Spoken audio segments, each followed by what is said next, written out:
more or less my opening Oh, thank you. remark. I thought you were still, adding on your opening remarks, but thank you so much for that opening remarks. I believe we are going to have a very wonderful session. I mean, our topic or our theme tonight is about the role of international organizations in peace building. When I was reading your biography or your profile on LinkedIn, I saw that you have that background in political science. So mainly we shall be rotating around Sustainable Development Goal 16, which provides for peace, justice, and strong institutions. Based on that information, I would like to present to you, Doctor, the first question that, in your view, or in your own words, or your opinion as an experienced person, why do you think sustainable development goals are really very important in the world or in the global setting? I have two sort of views on why they're important. The first one is, well, if you think about the global welfare of, if you think about development of the world as a whole, as a unit, right? Then it's only pragmatic that we have certain goals that we all try to attain. And that means that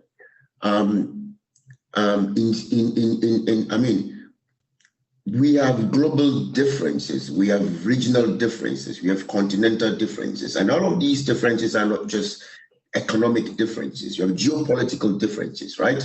We have all of these things that sort of, it's an unequal world.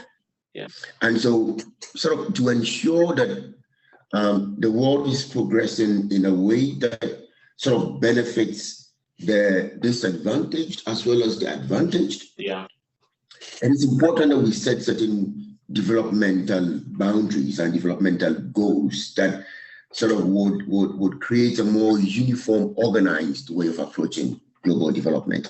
So that is why, for me, in my opinion, that is why the Sustainable Development Goals that is why it's important, right? It also sort of gives it provides clear guidelines, right, to nation states, to international organizations on what to prioritize, right, where to put the resources, right, and to some extent, these developmental goals are also backed by science. They are backed by decades of research, right? And so it's also a more sort of scientific approach towards development.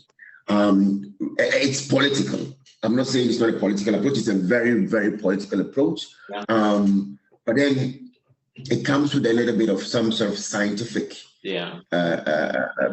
rationale, and not just ideological, right? Which was sort of what was happening, especially in Africa, what was happening right after independence. Most of what our earlier governments did was based on one of ideological developmental path rather than scientific, right? So some development goals are good because, well, it's like I said, it's a uniform, all hands on deck, sort of scientific, ideological. It's still ideological, it's still political, but a little bit transparent. And then the second thing is that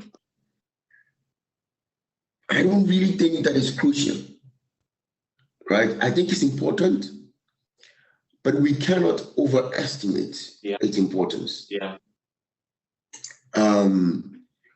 And why am I saying this? Because there are significant gaps between what these sustainable development goals set out to achieve and what local communities actually desire. and bridging that gap between internationally led initiatives and local aspirations and needs is a huge task. And so we cannot just overestimate the importance of the Sustainable Development Goals and sidestep things that are much more crucial. Crucial, driven, locally driven, inspired, that taps into local resources and local understandings of problems and solutions. The Sustainable Development Goals, it comes with a whole set of how do we achieve this?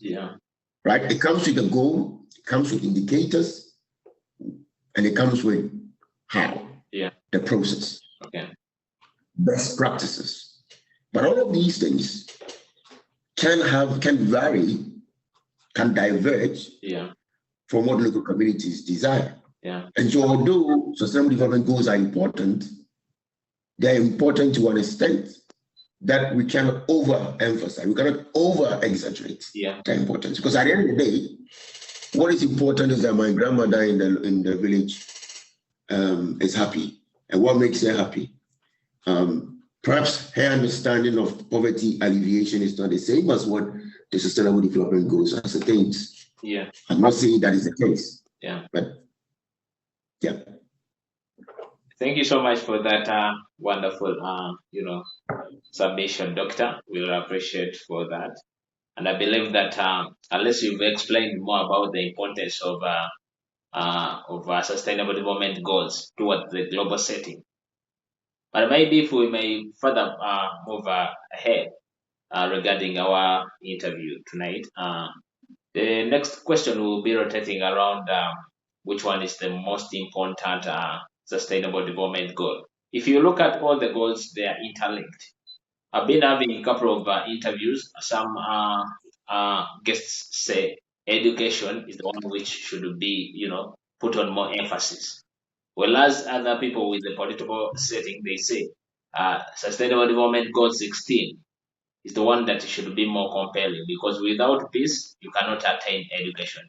And then the one who specialized in education, they say, without education, then we shall not be having awareness about how to achieve these sustainable development goals. Your view as a doctor, I mean, which one do you think would pull more attention to be focused on, and which one do you think in detail should be focused on mainly? the question sounds like the classic chicken egg. Which one came first question, right? Because they are interlinked. But in my opinion, we cannot just look at these sustainable development goals in of themselves and decide which one is the most important. The one that is the most important must be decided based on local realities. Nice.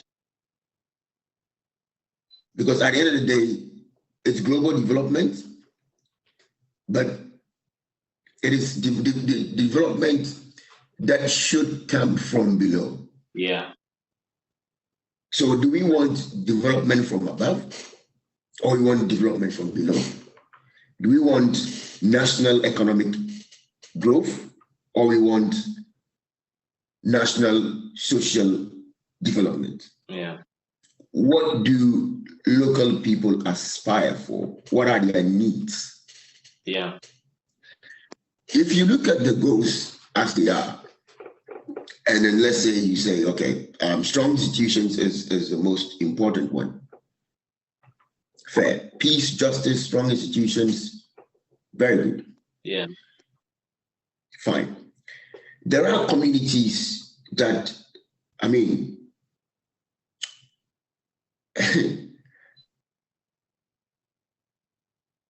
their most pressing need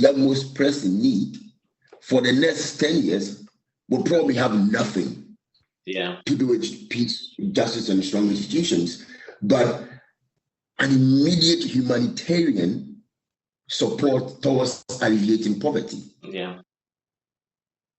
And these goals are, they are designed and they are shaped in a way that sort of they are benchmarked against certain time periods, like the next 20 years, Agenda 2030.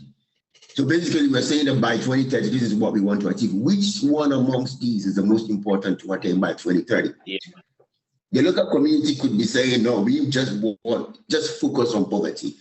Forget about institutions. Find a way, and if someone would argue that, but you need strong institutions to alleviate poverty. Well, yes, but then can you do all of these things at the same time? No. What aspect of the sustainable development goal can you tap local resources, right, to sort of for example, if you need peace, justice, and strong institutions, right, as opposed to, let's say, poverty, two things, right? Maybe the most pressing aspect that the local community would need help with would be the poverty alleviation part, and then you can tap into local resources to build on institutions and peace and justice. So it's about where can we offer support to local communities, or where can we animate local communities? Because community development is not just something that you go in and you do for the community, right? You animate community members, or societies, you animate them, you give them the support, the resources, and you give them all what they need to be able to do it on their own. Yeah. Right? So sustainable development cannot only be thought of as externally driven, an externally driven approach, right? It's about if it has to be sustainable, local communities must play active roles, right? And so with that in mind, which one of these, according to or with respect to the local conditions, should be prioritized? You cannot just pick and choose. And so my answer is very simple. It depends on, it's contextual. Yeah. Right? It's contextual. It's contextual if you're talking about it in form of national policy making. If we're making a national policy, it's contextual on the nation's needs and the country's needs. It's not necessarily just doing all of them at the same time. I mean, it's unrealistic to even begin with. Yeah. Right? These goals are unrealistic. But at least they give us something to look forward to. Right? So it's contextual. That's just what I can say. Nice. Thank you so much, Dr. for that contribution towards this podcast. We appreciate. At least we are learning that actually you brought a new insight about the sustainable development goals. That if it depends on the context. Some people actually may refer to poverty alleviation as one of the most important. Other people may refer to education. Other people may refer to Sustainable Development Goal 16. But as we move towards, or as we advance towards the third question, I believe right now, at least you are aware, still regarding Sustainable Development Goal 16, we are aware that the peace deal between Hamas and Israel was reached, meaning that at least there is provisional peace for now. I mean, as a specialist in this area, and also as a person having a background in political science, what's the role that international organizations need to do to make sure that at least the peace is attained by 2030? This is negative peace. The kind of peace that this deal is offering is negative peace. Yeah. It's the absence of war or violence. Yeah. That's just it. And